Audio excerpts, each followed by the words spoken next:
Bonjour les amis, nouvelle vidéo aujourd'hui pour parler de Florent Philippot qui était l'invité de GPTV et qui va tout simplement fracasser l'Union Européenne et je crois que l'Union Européenne en a bien besoin. Mais juste avant, comme d'habitude de l'écouter, n'oubliez pas de vous abonner, le pouce, le commentaire, le partage, de booster la vidéo. Vous le savez, j'ai besoin de votre soutien et je remercie aussi les donateurs sur Tipeee, ça m'aide énormément. Donc encore merci à vous. Allez, on l'écoute, on en parle juste après. Macron qui dit que le temps est venu de reparler à la Russie.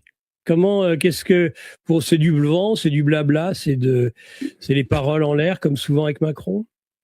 Oui, c'est peut-être lié au dossier Vinatier, le français qui est en Russie. C'est peut-être lié à ça, quoique je pense que ça ne. Je vais vous dire quelque chose de grave, hein, mais c'est malheureux pour la famille, parce que j'entendais sa mère, qui avait l'air d'être une femme très bien, qui se bat pour que son fils soit libéré, ce qu'on peut bien comprendre. Mais moi, je pense que ça n'intéresse pas la diplomatie française qu'il soit libéré. Je pense qu'ils ont besoin du méchant russe, de l'ogre russe, comme ils disent, et donc notre compatriote reste là-bas. Donc malheureusement pour lui et sa famille, je crains que la diplomatie française ne déploie pas tous les efforts nécessaires pour réellement le libérer. Mais peut-être que c'était lié conjoncturellement à ça. Je pense que ça n'a pas de valeur, comme tout ce que dit Macron. Il peut dire tout et l'inverse de tout du jour au lendemain, ça n'a aucune valeur. Et d'ailleurs, il n'y a eu aucun acte derrière. Est-ce qu'il a pris contact? Puis prendre contact pour? Je crois qu'il avait rappelé cet été Poutine. Ils se sont eu au téléphone. Vous savez, à un moment là, cet été, ça faisait 2 ans et demi, ou 2 ans qu'ils s'étaient plus parlé. Puis ça a servi à quoi? Ça a apporté quoi? Qu'est-ce qu'il a à dire de toute façon? Il n'est que le perroquet des faucons qui sont là pour duper la Russie, pour empêcher tout dialogue sincère et sérieux et tout dialogue de paix. Donc de toute façon, ça servirait à quoi? Je veux dire, tant qu'on n'a pas changé radicalement de position, tant qu'on n'a pas repris notre indépendance, et là je dis, ça veut dire trancher avec l'Union européenne et l'OTAN qu'il faut quitter, alors on pourra parler ou pas parler, ça ne changera pas grand-chose. Non, ce qui est inquiétant en ce moment, en France et dans toute l'Union européenne, et là je pense à Jacques Beau, à Xavier Moreau, c'est cette dérive fasciste. Parce que là, on est vraiment dans quelque chose qui commence à s'apparenter à ce que moi j'appelle depuis bien longtemps l'eurofascisme. C'est l'eurofascisme, c'est extrêmement... Ce qui s'est passé là, la mise sous sanction pour délit d'opinion. On ne parle pas de sanctions internationales parce qu'il ferait des milliards avec la Russie sur je ne sais quel dossier ou quelle vente d'armes ou de pétrole, vous voyez, des dossiers lourds. Non, là on est, et c'est assumé, c'est écrit comme ça sur le site des institutions européennes, on est sur du délit d'opinion. Et Jacques Beau, il est écrit parce qu'il s'exprime dans des médias pro-russes. Parce qu'il lui-même a dit, mais moi je fais attention, je ne parle pas dans les médias russes. Bon. Moi, je pense qu'on doit avoir la liberté de pouvoir parler dans les médias russes. Moi, je ne m'interdis pas du tout de parler dans les médias russes quand il me propose ou quand il couvre nos événements. Mais bon, c'est son choix, c'est bien son droit. Mais c'est pas ce qui est écrit dans la sanction européenne. Il n'est pas écrit qu'il parle aux médias russes, il est écrit qu'il parle aux médias, je l'ai relu hier, pro-russes. C'est-à-dire vous, c'est-à-dire Tocsin, c'est-à-dire TV Liberté, c'est-à-dire... Mais c'est ça qu'il considère comme les médias pro-russes. Il faut bien comprendre. Donc, c'est encore plus large que ce qu'on peut bien imaginer. Voilà. Non, c'est extrêmement grave cette affaire, extrêmement grave, extrêmement révélateur. Et vous savez qu'en Allemagne, le gouvernement a dit en réaction, écoutez, ça fera la leçon à tout le monde, vous savez ce qui peut vous arriver maintenant. Voilà la réaction officielle du gouvernement allemand. Bon, c'est une intimidation à fin de censure politique. Et on nous présente ça comme nos valeurs, la démocratie européenne. Bon, voilà, le vrai visage de cette Union européenne est là, c'est un système authentiquement fasciste. On est parfaitement d'accord, Florian Philippot. Et alors, la réaction des Américains qui avaient alerté déjà à plusieurs reprises les sanctions contre des Européens, dont Thierry Breton? Oui, alors, premièrement, ceux qui voudraient comparer la chose, non, c'est pas comparable. Un Breton et ses copains, là, les 4 autres qui sont allemands, sont pas condamnés pour délit d'opinion, sont pas sous sanction. D'abord, ça n'est pas les mêmes sanctions. Puisque Jacques Beau, par exemple, peut même plus retirer de l'argent pour s'alimenter. Breton, il ne peut pas aller aux États-Unis. Bon, je pense qu'il y va régulièrement, donc pour lui, c'est problématique. Je crois même qu'il y fait quelques affaires avec Bank of America, donc ça doit être un peu gênant pour lui, mais ça va pas plus loin. Ses comptes ne sont pas bloqués. Il n'a pas de voilà. Bon, on n'est pas sur le même niveau de sanctions. Et par ailleurs, on n'est pas sur la même cause. Ça fait 1 an et demi que l'administration Trump a prévenu Breton. A dit « Vous êtes l'instigateur revendiqué d'un système de censure qui va contre notre premier amendement.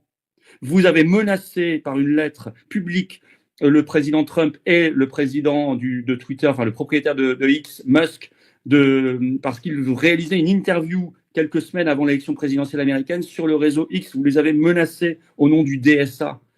Et ça fait 1 an et demi qu'ils annoncent qu'ils travaillent. Ils ont voulu l'auditionner, ils l'avaient convoqué au Congrès, il a refusé d'y aller. Ça, c'était il y a quelques mois, donc on ne peut pas dire que ça tombe comme ça du jour au lendemain. Non, ça a été construit, ça a été annoncé, et ce n'est pas sur un délit d'opinion, c'est la réponse à une politique qui vise à aller contre la liberté d'expression, à imposer la censure et à aller contre le premier amendement qui est sacré aux États-Unis. Vous n'allez pas contre le premier amendement comme cela. Vous ne donnez pas de leçons à un président américain sur sa liberté d'expression, certainement pas. Certainement pas. Ou alors c'est que vous n'avez rien compris à ce que sont les États-Unis. Voilà, donc c'est pour ça qu'il a été sanctionné. Et tous ces petits camarades qui sont à la tête d'ONG, qui sont des ONG vraiment qui visent à brider, à créer de la censure, de l'intimidation. Enfin, il faut voir ce que c'est, ces ONG. C'est l'enfer. Ce sont les mêmes qui, pendant le Covid, voulaient faire sauter les comptes, et ont réussi malheureusement très souvent, de tous ceux qui allaient contre les passes sanitaires et vaccinaux, de tous ceux qui remettaient en cause la vaccination de masse, de tous ceux qui défendaient les libertés. Ce sont ces gens-là qui ont été, moi j'en suis ravi, qui ont été sanctionnés. Parce qu'il va falloir commencer à donner un grand coup de pied dans cette fourmilière. Alors Jean-Noël Barrot, notre sémillant ministre des Affaires étrangères, réagit en disant c'est honteux ces sanctions. Le même qui, un jour avant, s'était réjoui des sanctions contre son compatriote Xavier Moreau. Parce qu'il est franco-russe, il est quand même français. Ce qui est une honte. Vous remarquerez que dans les sanctions américaines, il n'y a pas d'Américains. Je ne dis pas qu'il n'y en aura pas un jour, mais enfin, pour l'instant, il n'y a pas d'Américains. Ils ont sanctionné des étrangers. Barrot se réjouit de sanctions contre des Français qui sont pour délit d'opinion, mais par contre trouve scandaleux de faire respecter le principe de liberté d'expression. Et la classe politique française se couche intégralement, enfin à part quelques voix, on n'a pas été nombreux à défendre la décision, d'abord à défendre Xavier Moreau et Jacques Beau d'un côté, et ensuite à défendre la décision américaine contre Breton et ses copains.